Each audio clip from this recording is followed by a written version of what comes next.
Friends, అల్టిమేట్గా చిరంజీవి గారికి అయితే ఇంకో అవార్డు అయితే మనకి యూకే పార్లమెంట్లో లైఫ్ టైమ్ అచీవ్మెంట్ అవార్డు అయితే ఇస్తున్నారనమాట. ఎందుకంటే సొసైటీకి ఏ విధంగా ఆయన సర్వీస్ చేశారో ఆ సర్వీసెస్ని గుర్తించి యూకే పార్లమెంట్లో యూకే గవర్నమెంట్ అయితే మనకి చిరంజీవి గారికి లైఫ్ టైమ్ అచీవ్మెంట్ అవార్డుని అయితే ఇవ్వబోతున్నాను అనమాట.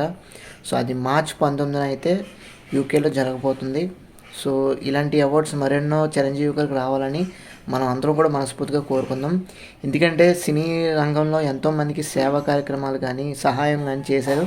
అదేవిధంగా జనరల్ పబ్లిక్ కూడా ఎంతో సహాయం చేసి అటు బ్లడ్ బ్యాంక్ కానీ లేదంటే ఐ బ్యాంక్ కానీ వీటి ద్వారా కూడా మరింత విస్తీర్ణంగా ఆయన సేవా కార్యక్రమం చేయటం వల్ల మన ఇండియన్ గవర్నమెంటే కాదు యూకే గవర్నమెంట్ కూడా యూకే పార్లమెంట్లో కూడా మనకి చిరంజీవి గారికి అయితే అరుదైన గౌరవం అయితే లైఫ్ టైమ్ అచీవ్మెంట్ అవార్డుని అయితే సొంతం చేసుకున్నారు. సో ఇది ఓవరాల్గా చిరంజీవి గారి యొక్క లేటెస్ట్ అప్డేట్. మీకు నచ్చినట్లయితే తప్పకుండా మన ఛానల్కి అయితే సబ్స్క్రైబ్ చేసుకోండి.